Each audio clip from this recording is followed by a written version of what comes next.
On August 6, 1945, an atomic bomb, codenamed Little Boy, detonated over the skies of Hiroshima. At ground zero of the nuclear blast, the temperature instantly soared to over 4,000 degrees. The residents who happened to be standing here were vaporized in the blink of an eye. Carbonized black shadows on the ground were the only traces of their existence. Then a devastating shock wave, with an initial pressure of nearly 7 tons per square meter, swept through the entire city.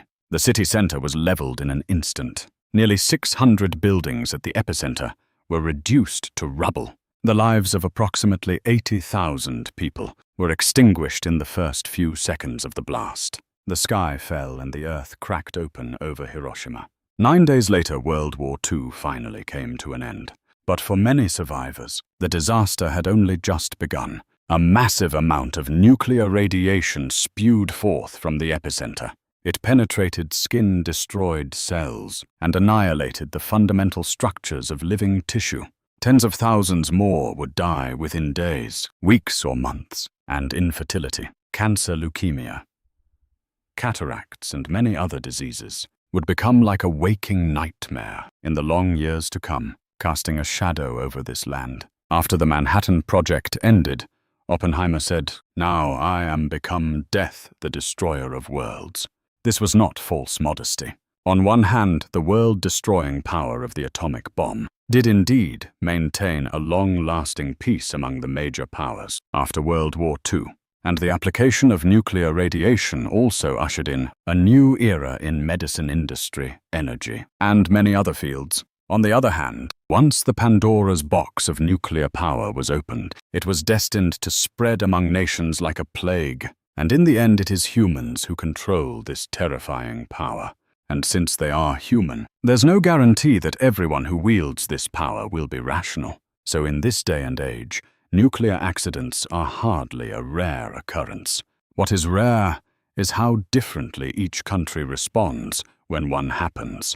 This begs the question, what exactly is radiation? And what about nuclear radiation? Which types can actually harm our bodies? And what kind of damage are we talking about specifically? And once radiation is unleashed, what price will humanity be forced to pay? Because the more we researched, the script just kept getting longer and longer.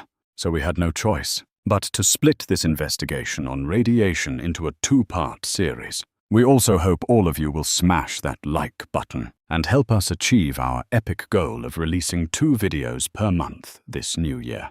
You've got to have a dream, right? What if it actually comes true? And on that note, we'd like to wish everyone a happy new year. On November the 8th, 1895, a German named Röntgen was puzzled when he found that photographic plates stored securely in his lab were somehow being mysteriously exposed.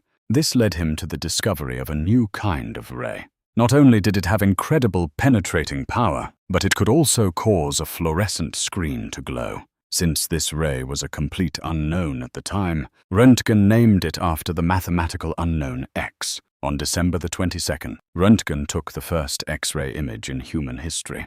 His subject was his wife.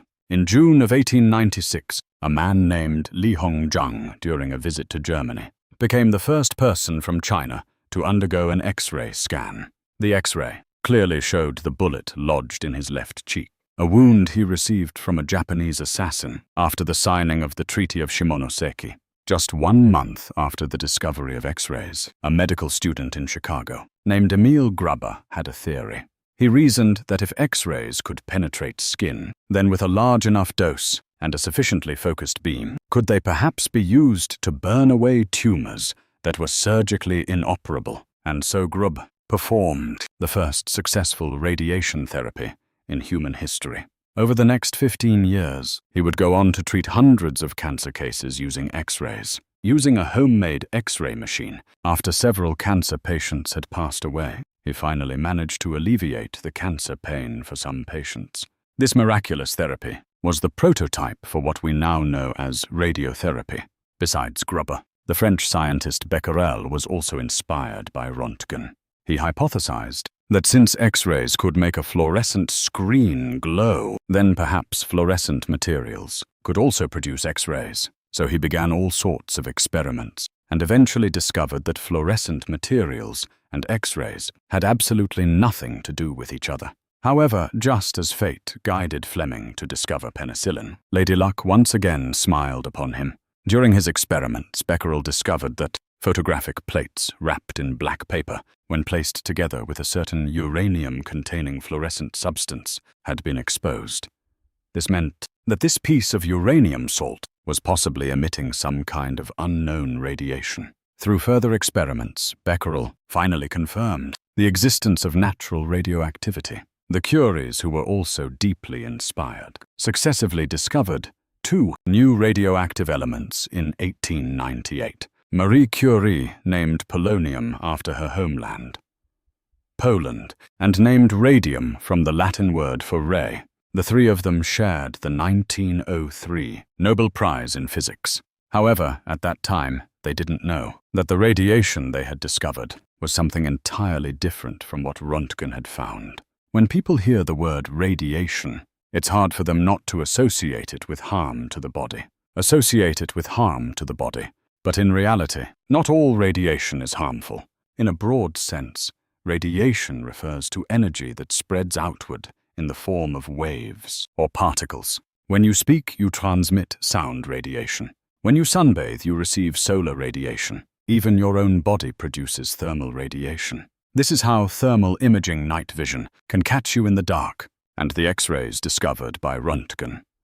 That's electromagnetic radiation, which transmits energy outward in the form of electromagnetic waves. For those of you who know a bit of physics, you'll know that the higher the frequency of an electromagnetic wave's oscillation, the more energy it carries, from low frequency to high. The lineup mainly includes radio waves, microwaves, infrared, visible light, ultraviolet, X-rays and gamma rays. Now what Becquerel and the Curies discovered was nuclear radiation. It comes from inside the atom, from the atomic nucleus. Because certain atomic nuclei are extremely unstable, they will randomly emit particles and energy outwards. That's why it's called nuclear radiation. The well-known uranium-235 in atomic bombs, the potassium-40 in bananas, and the polonium-210 in cigarettes are all radioactive elements. In our daily lives, every moment of every day, we are exposed to all kinds of radiation. Generally speaking, this isn't a huge problem.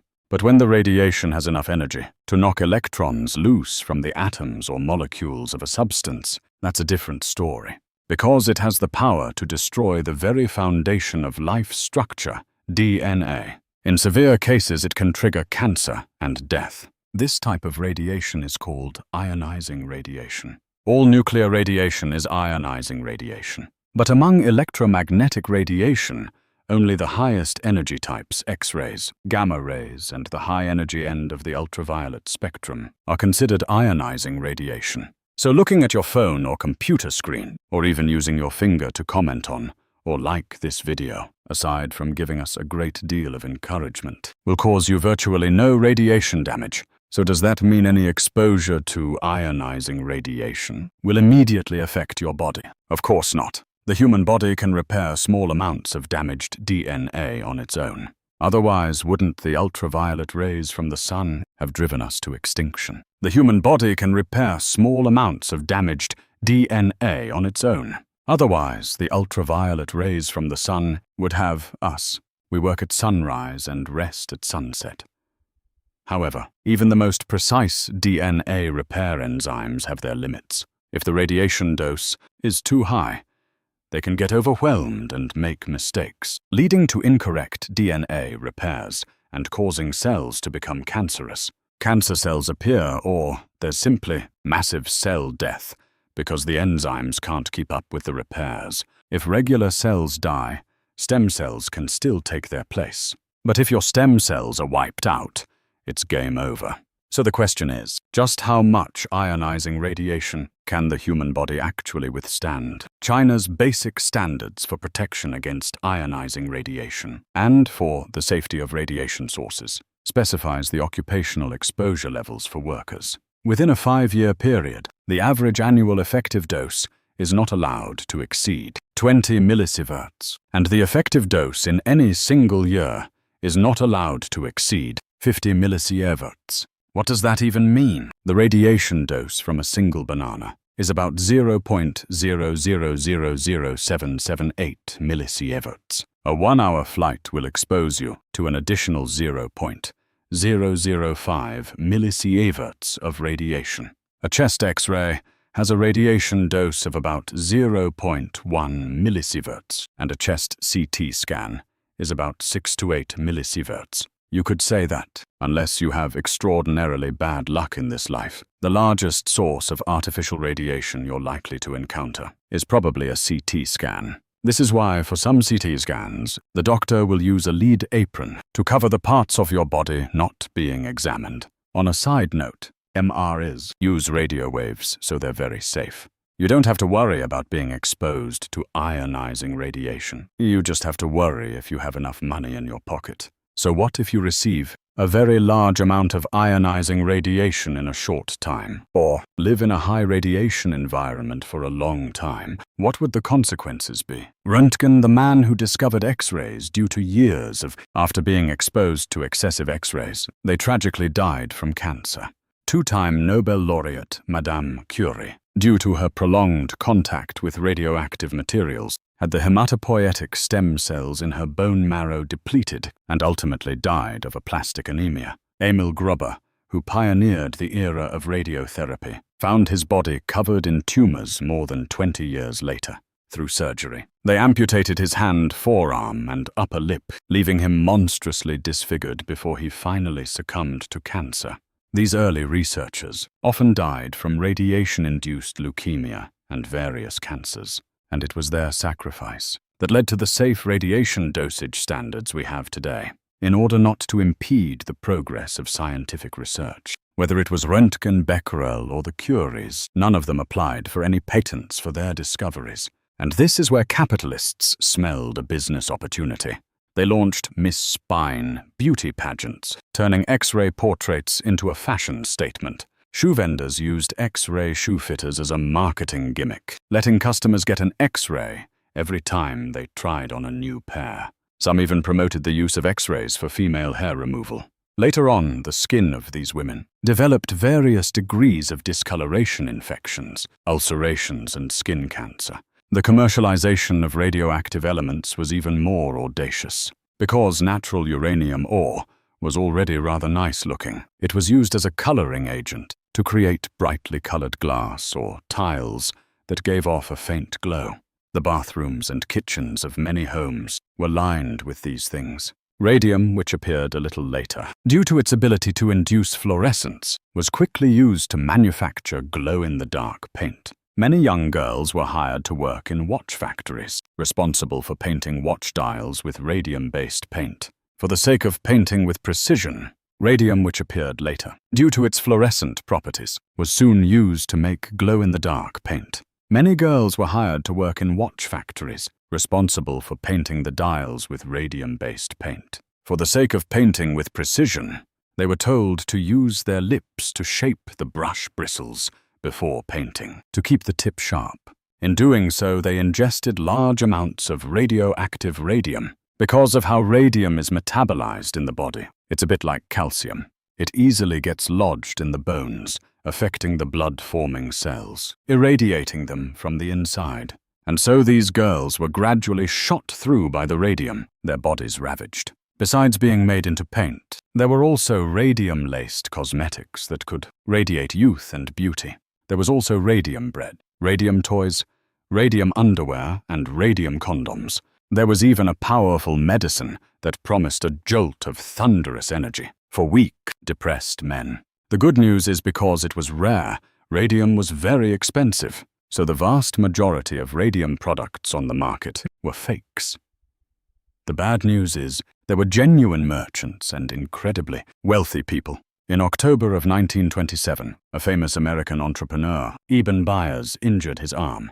A man named Bailey, who claimed to be a doctor, recommended him a kind of cure-all that claimed to boost immunity, slow down aging, treat high blood pressure, and over 150 other diseases. It was called Radithor, also known as liquid sunshine. Not long after taking it, Byers felt his pain improve, At the same time, he was also deeply convinced that liquid sunshine had improved his performance in a certain department. From then on, he couldn't get enough of it. The key was he was so rich he could ignore the price of Radithor, drinking 3 bottles a day. Over the next few years, Byers consumed a total of over 1,400 bottles of Radithor. His teeth began to fall out. His skin broke out in sores. His immune system gradually collapsed, and by the time he began to suspect there was a problem with Radithor, his insides had been riddled with radioactive material. At the time of his death, he weighed only 41 kilograms. His upper jaw had practically dissolved, and his lower jawbone was surgically removed. The radiation had eaten through nearly every bone in his body. Even his coffin had to be lined with thick lead plates for his burial, to prevent radiation from leaking out into the surroundings. The Wall Street Journal reported on the incident, with the headline, "The radium water worked fine until his jaw came off." This became the turning point for the radium medicine market. Although the development of nuclear health products came to a halt, research into nuclear radiation never stopped for a moment. In 1938, German scientists Hahn and Strassmann, while bombarding uranium with neutrons, discovered the phenomenon of nuclear fission for the first time. Anyone who's tried their hand at building an atomic bomb knows what this means. The basic principle of an atomic bomb is to bombard uranium-235 or plutonium-239 with a neutron, causing it to split and release multiple new neutrons. These neutrons then go on to bombard other uranium-235 or plutonium-239 atoms, triggering new nuclear fission reactions. This is the legendary chain reaction. The entire process releases an immense amount of energy in a very short time. Just 1 week after confirming that the uranium nucleus could undergo fission, a rough sketch of an atomic bomb appeared on the blackboard in Oppenheimer's office. The Manhattan Project moved forward steadily. On August 6, 1945, a uranium bomb, codenamed Little Boy, was dropped on Hiroshima. 3 days later, a plutonium bomb codenamed Fat Man was dropped on Nagasaki. On August 15, 1945, Japan announced its unconditional surrender, becoming to this day the only nation to have ever suffered a nuclear attack. After that, the Soviet Union, the United Kingdom, France and other countries successfully conducted their own nuclear tests one after another. An atomic bomb named Little Boy was dropped on Hiroshima. 3 days later, an atomic bomb named Fat Man was dropped on Nagasaki. On August 15, 1945, Japan announced its unconditional surrender, becoming the only country to have ever been attacked with nuclear weapons. After this, the Soviet Union, the United Kingdom, France, and other nations, one after another, successfully conducted nuclear tests. The world gradually entered an era of peace. America's Time magazine once featured Oppenheimer as its cover story, and at the bottom they added a small line of text. "What we don't understand, we explain to each other." Roughly translated, it means, let's talk things out nicely. As for whether others will listen, that depends on whether you truly possess weapons of mass destruction. Iraq didn't have them, but the United States said it did. So not having them meant they had them. And so without obtaining authorization from the United Nations, the United States launched its invasion of Iraq. Ukraine once had them, but it gave up its nuclear weapons in exchange for a commitment from countries like the US, the UK and Russia to guarantee Ukraine's security and territorial integrity. Today it's mired in the bog of war. The venerable scientist Chan Suesen once said, "Whether you have a sword in your hand and choosing not to use the sword you have are two completely different things." In October of 1964, China's first atomic bomb was successfully detonated at the Lop Nur nuclear test site. 2 years later, under the direction of Yu Min, the hydrogen bomb, even more powerful than the atomic bomb, was successfully detonated. 60 years later, in September of 2024, the People's Liberation Army, Rocket Force, successfully launched an intercontinental ballistic missile toward the relevant international waters of the Pacific Ocean, carrying a training simulation warhead, which landed precisely in the designated sea area. After this missile with a range of over 10,000 kilometers, was fired. A spokesperson for the U.S. Pentagon stated, "We did receive some advance notification regarding the intercontinental ballistic missile test. We consider this a positive development. Is this reasonable? It's very reasonable." This is the most reasonable interpretation of that Time magazine quote, "Let's talk things out nicely." 2 months after China completed its missile test, Russia launched strikes into Ukrainian territory. A single one can carry 6 nuclear warheads, a new type of intermediate-range missile. But as the entire world debates whether nuclear war will break out once more, almost no one remembers that the two sides now at war once fought to save the very same country in the largest-scale resistance against nuclear radiation in human history. All right, that's all for this episode. If you found it interesting or a little bit helpful, you can follow us. That way you can learn more medical knowledge.